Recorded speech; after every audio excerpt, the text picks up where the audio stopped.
Bihar board 12th science में कैसे 400 plus या 350 प्लस मार्क्स आए, आज चलिए हम जानते हैं। कैसे मैंने सिर्फ 3 महीना, क्योंकि हमारे समय में लॉकडाउन लग गया था और कोचिंग की भी सुविधा नहीं थी। मात्र 3 महीने में मैंने 400 प्लस मार्क्स लाया, और सिर्फ केवल मैथ की कोचिंग की थी, क्योंकि घर की स्थिति ठीक नहीं थी और कोचिंग का फीस मैं भर नहीं सकता था।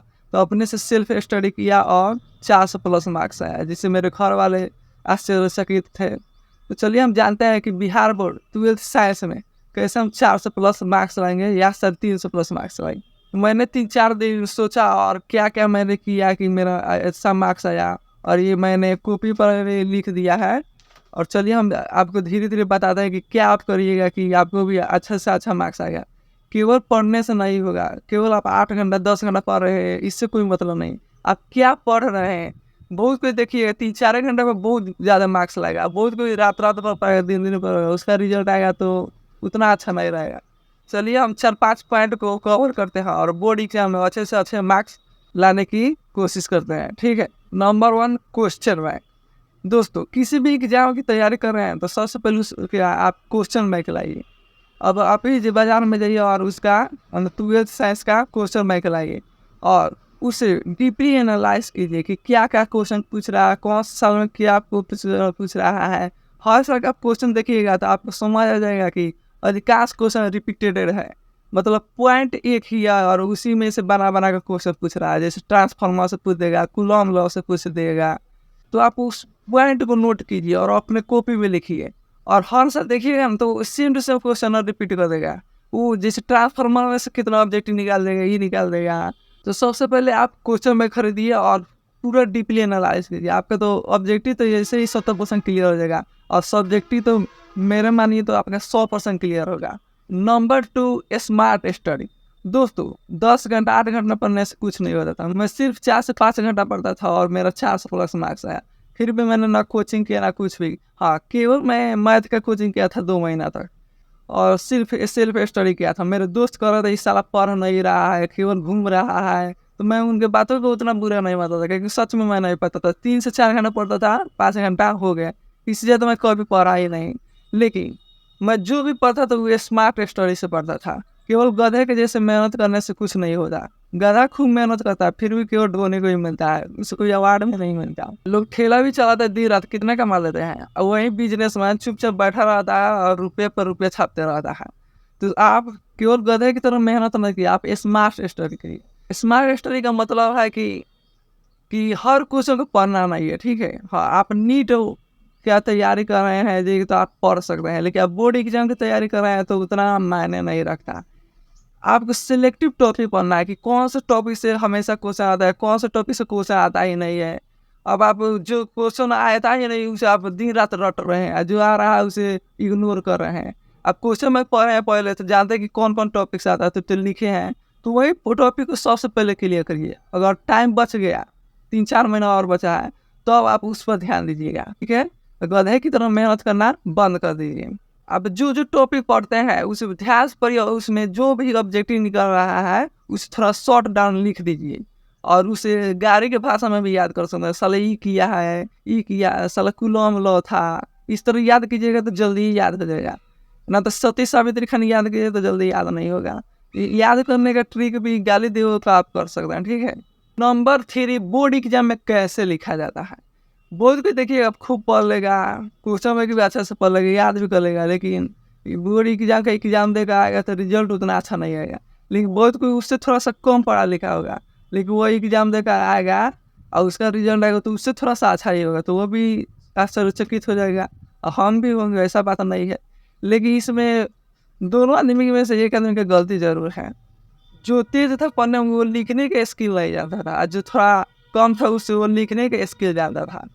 तो हम चलिए जानते हैं कि बोर्ड एग्जाम में कैसे लिखें जिससे अच्छा मार्क्स प्राप्त हो जाए। सबसे पहले आपको बोर्ड एग्जाम में घबराना नहीं है, क्योंकि कोई रॉकेट साइंस नहीं है। बिहार बोर्ड तो सबसे चुनौती बोर्ड मानता हो, ठीक है। अब जब एग्जाम में बैठिएगा तो सबसे पहले आपको लघु उत्तरीय क्वेश्चन मिलेगा, फिर आपको दीर्घ उत्तरीय क्वेश्चन पड़ेगा। तो आप लघु उत्तरीय क्वेश्चन को सबसे पहले ऊपर जो कॉपी शुरुआत पेज होता है उस पर लघु उत्तरीय प्रश्न लिख दीजिएगा। उसके बाद क्वेश्चन देखिएगा कि कौन कौन क्वेश्चन आता है, कितना क्वेश्चन का आंसर देना है। तो आप कोशिश कीजिएगा कि शुरुआत के क्वेश्चन का आंसर आपको दें, क्योंकि एग्जामिनर सोचेगा कि ये सभी क्वेश्चन शुरू में ही लिख रहा है, यानी पढ़ने में ठीक ठाक है। अब जैसे लिखिएगा, आप सीधे ही चलोगे 5 नंबर क्वेश्चन पर, फिर 8 नंबर क्वेश्चन पर, फिर 6 नंबर क्वेश्चन पर, इस तरह के एग्जामिनर कहेगा इसे आता नहीं है कि सीधे 5 पर चल गया है, 8 पर चल गया है, और उसे कॉपी चेक करने में भी प्रॉब्लम होगी, क्योंकि इधर 5 नंबर हो गया, इधर 8 नंबर हो गया, फिर 6 नंबर आप लिख रहे हैं।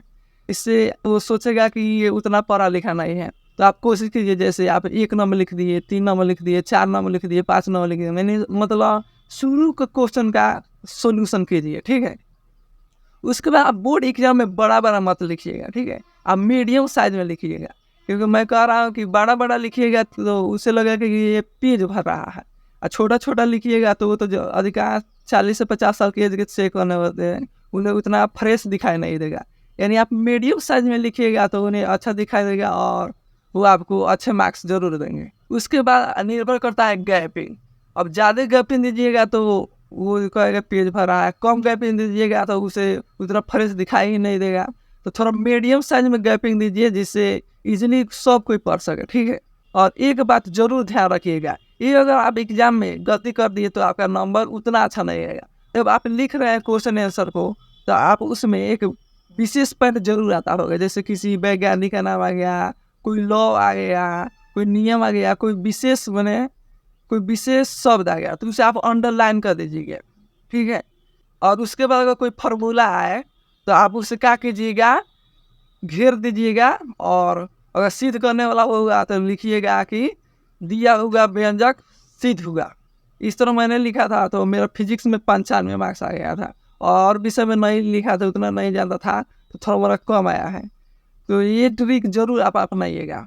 और लास्ट में मैं यही कहूँगा कि आप सबसे पहले क्वेश्चन बैंक खरीदिए, फिर अपने से सेल्फ स्टडी कीजिए, ज़्यादा कोचिंग के चक्कर में मत रहिए। कोचिंग वाले तो साला दिन भर पढ़ाते रहते हैं, और उसी में इतना होमवर्क, ये करो, इतना याद करो।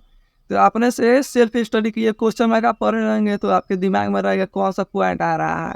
एक्स्ट्रा पॉइंट को इग्नोर कीजिए, पॉइंट बाई पॉइंट पढ़िए कि कम समय में सिलेबस आपका क्लियर हो जाएगा। और लिखने का कला तो बता ही दीजिए, उस तरह लिखिएगा तो आप जरूर सक्सेस होइएगा।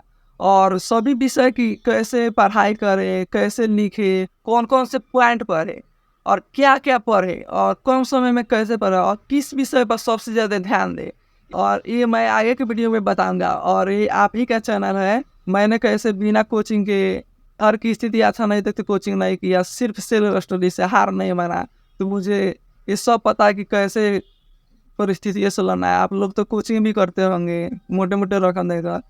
दोस्तों, मैं सभी विषय का एक शॉर्ट्स नोट्स बनाऊंगा चैप्टर वाइज, यानी एक चैप्टर का खूब से खूब होगा तो 3 से 4 पेज होगा, और जिसे आप पढ़ लेंगे तो आपका ऑब्जेक्टिव तो 100% क्लियर होगा, और सब्जेक्टिव तो आपका 110% क्लियर होगा। और आपको कोई भी घबराने की जरूरत नहीं है, रॉकेट साइंस कोई नहीं है, बोर्ड एग्जाम वो भी बिहार बोर्ड छुट्टी है वो, ठीक है। अब नॉर्मली 2 से 3 महीने मेरा बात फॉलो करता है, मैं जो नोट्स दूंगा थोड़ा सा 2 से 3 पेज अपने से खुद लिखूंगा, रात भर मेहनत करके लिख लूँगा आराम से। और आप उससे फॉलो करते हैं तो आपको खुद को ज़्यादा से 1 घंटा लगेगा एक चैप्टर क्लियर करने में, और आपको अच्छे से अच्छे मार्क्स आएगा। अगर मेरा फॉलो करते हैं तो मेरा बात मानिए आपका 380 से ज़्यादा ही मार्क्स आएगा। तो चलिए, ये आप ही का चैनल है, तो प्लीज़ सपोर्ट कीजिए और चैनल को सब्सक्राइब कीजिए आगे आने वाले वीडियो के लिए। Thank you.